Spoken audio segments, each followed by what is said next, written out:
This video is brought to you by my patrons, my thoughts and opinions, and my feminine hormones. Is thinking and having opinions feminine or masculine? Hello, and welcome to, or back to, my channel. I'm Kit, and today, on January 27th, 2025, Turning Point USA employee Alex Clark published the video, Embracing, my jaw hates this word, can we please stop using it? Femininity is the ultimate hormone hack, an interview with Mary Ruddick. And before we get into it, I want to say I have nothing against naturopaths or looking outside Western medicine for answers in general. I've been to a naturopath before, and I'm currently working with one now, so this isn't about distrusting or disliking alternative medicine. However, my ND has an ND as well as a bachelor's in biology and a minor in psychology. She also completed a residency at an integrative medicine practice, and Mary, well, her website claims she's an ancestral nutritionist, international keynote speaker, and a writer and film scout. Okay, and she's qualified to discuss hormones how? For that matter, she offers 3 programs, practitioner training, as well as dysautonomia and fertility programs. And though everything is booked up, she also offers quick start guides for sale, antiviral, autoimmunity, diabetes, weight loss, anti-cancer, and some recipe books. And what qualifies her to talk about any of this? Also, what on earth is a ancestral nutritionist? They did have some thoughts in this video though, which I had a few thoughts of my own about. Alex opens the video by informing us that Mary has traveled the world for years, studying the most healthy people and how they live, which I guess is her qualification to speak about everything from weight loss to cancer. She's an expert in ancient wisdom with modern scientific insights, creating a unique synergy between traditional healing practices and contemporary health strategies. I'm going to need a source for that because I can't find anything indicating that Mary is qualified to be caring for others. And no, being sick for years yourself doesn't mean you have all the answers. And for the record, I'm not opposed to people figuring out what works for them, but the issue with things like this is that what worked for Mary might not work for someone else, and it's not as though her methods are tested, and she doesn't do this for free. And I would like to note that I don't disagree with everything she says. For example, diet is important, we are too separated from nature, but then some things she says are just source. When I go to the tribes, they've never heard of such a thing. When I go to other countries, there's many countries dealing with a wave of infertility. The percentage when I worked it out in America is about 40%. 60 years ago, it was less than 10. Per the WHO, around 17.5% of the adult population experience infertility. Per the NIH, around 9% of men and 11% of women of reproductive age in the US experience fertility problems. Where did she get 40% from? Moving on, they discuss how American women are more anxious and depressed than women in other countries, and it's somehow because of feminism, not, unfettered capitalism. With the feminist era, which many of those things were very needed, like the freedom to work and do all sorts of things. But with the feminist era, we lost our securities and female hormones. And folks, I'm not speaking from philosophy or a therapy standpoint. I'm standing from a biochemical standpoint. Our female hormones, for them to be balanced, we cannot live in a masculine way. Most of us don't even know that we are living in a masculine way because it is just what is good. It's what was promoted. It's what everyone expects. And so it's very action oriented, goal oriented, right? Even the way women work out here, it's goal oriented.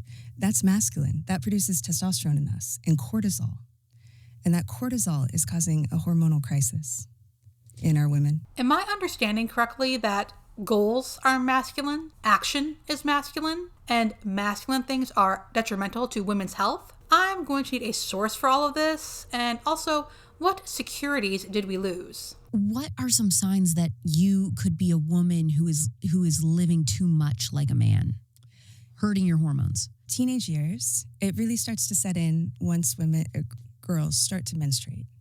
You see it, right? Our sports for girls are very masculine. So from a very young age, they're producing a lot of masculine chemicals, hormones really.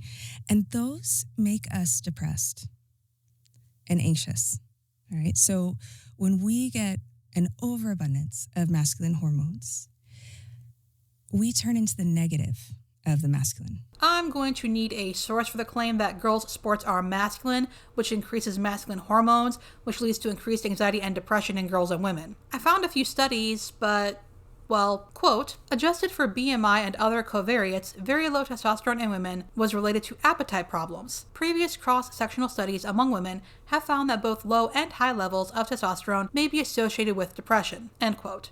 And another study, quote, our results show that women with depression do indeed display significantly different serum levels of testosterone. However, the directions of the effect of this relationship are conflicting and may be due to menopausal status. Since our Mendelian randomization analysis was insignificant, the difference in testosterone levels between healthy and depressed women is most likely a manifestation of the disease itself, end quote. And yet another study, quote, among older men and women, low testosterone levels and an increased incidence rate of major depressive disorder are significantly associated. Although the male hormone testosterone level is significantly higher than that of the female, in fact, women are more sensitive to testosterone. The anti-anxiety and anti-depression effects of testosterone have been supported by some evidence. For example, female patients with major depressive disorder or anxiety show low levels of salivary testosterone. The use of low doses of testosterone in female patients with severe refractory depression has significantly alleviated their levels of depression.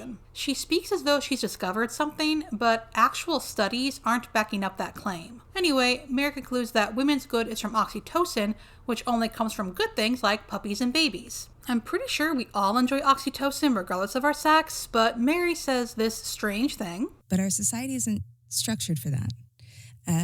And so we don't have many women making the oxytocin. What?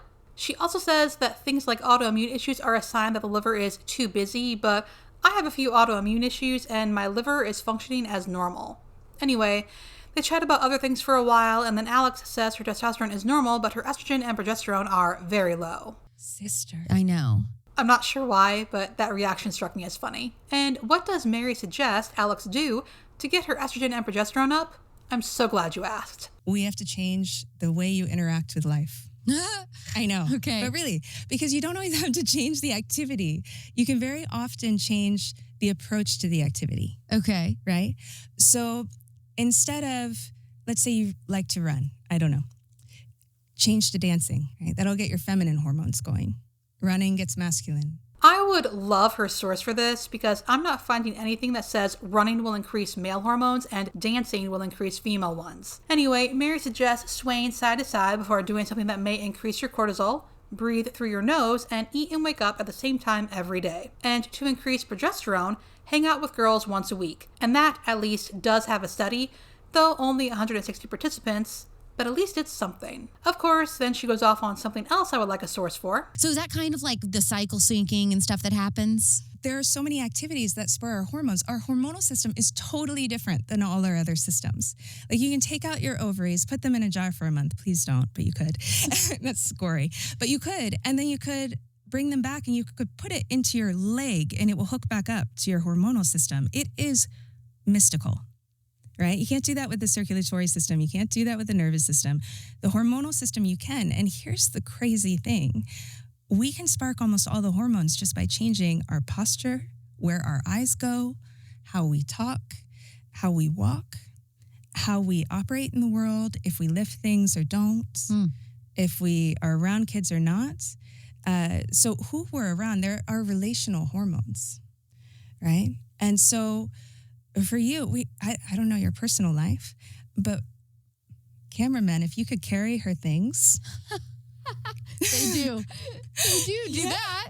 Good. Don't let her carry anything. Oh, that's cute. No, really, because you'll produce your estrogen when they carry things for you. Oh. And you guys will get testosterone. Ooh. Okay, Yeah. It's a win-win. Yeah. Get to work, boys. I need so many sources. Yes, hormones can be influenced by many things, but again, she's speaking authoritatively on things that have actually not been concluded by studies. From here, they move on to PCOS, and Mary says 60 years ago, it basically didn't exist. I have no doubt the way we live now has affected things, and not in a good way, but does it occur that as we learn more, study more, we diagnose more? Do you know what your body thinks when you're inside all day, even if you're doing your favorite activity? What? It thinks you're hiding from war. Oh my gosh. I know. Oh my I know. gosh. Yeah, so that's why everyone's cortisol is up so high. We can't be inside like this. Like, seriously, if someone is going to be making claims like this, they need to show their work. Anyway, though she seemed concerned about infertility earlier, it's apparently super fixable. It's super fixable. Like, as long as someone has AMH hormones, they have eggs, it's not hard to get pregnant if you know what to do. It doesn't have to cost money.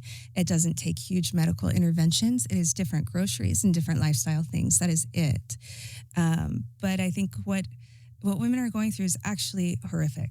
It's actually horrific. What men are going through too. But the onslaught against our hormones, to include our clothing, right? Everyone's working out in plastic. That has far more consequences than people realize. So Mary Ruddick's, if you could do top 3 tips for a woman who is struggling to get pregnant, what would they be? Oh, go ketogenic, eat organ meat, sunlight in the morning while petting a puppy, and making it into 5.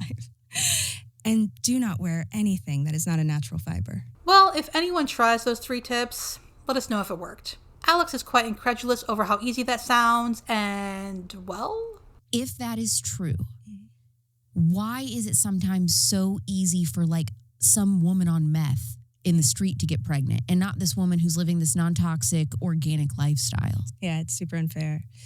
That lady on meth is not stressed. She's having a blast.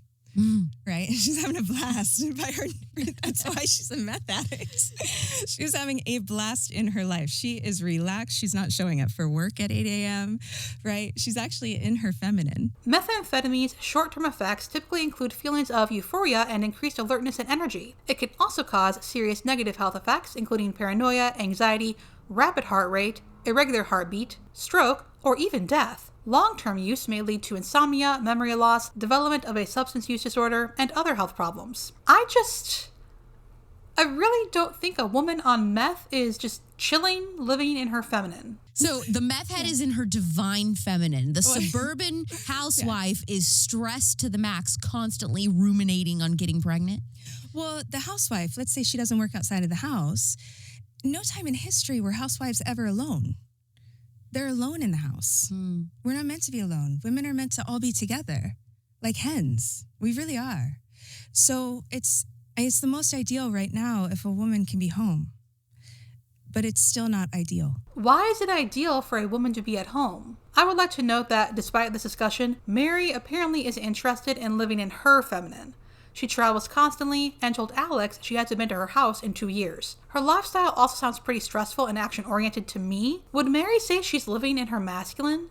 And if so, does she think it negatively affects her health? And if yes, why does she still do it? So many questions, no answers, and that's something that annoys me about channels like Alex's. They give these folks a spotlight on their much larger platforms, and no matter what the person says, no questions, no pushback. They just take everything on faith, no matter how ridiculous it sounds. And at that, I think Alex can come across as pretty harmless otherwise, so I would just like to read a few posts from her Xwitter account. IVF ends more precious lives than it creates. President Trump's executive order pushing for expanded access is just funding the same industry that competes with Planned Parenthood. More babies will also be born without a right to know both of their biological parents, and that's a tragedy in itself. I'm a Barbie girl, desperately wanting to live in a patriarchal world. Bow emoji. The amount of conservative women triggered by the White House illegal ASMR deportation video proves one thing. Spare us please from ever having a woman as president. The most based administration we have ever had. Not quite sure what those emojis are. ASMR deportation absolutely cooks. Laughing emojis. If I shoot and kill my neighbor, I should go to jail for murder.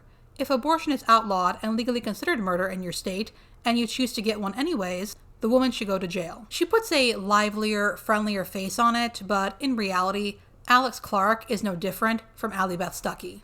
And that was it for this video. Please feel free to leave your thoughts below, and I'll see you in the next one.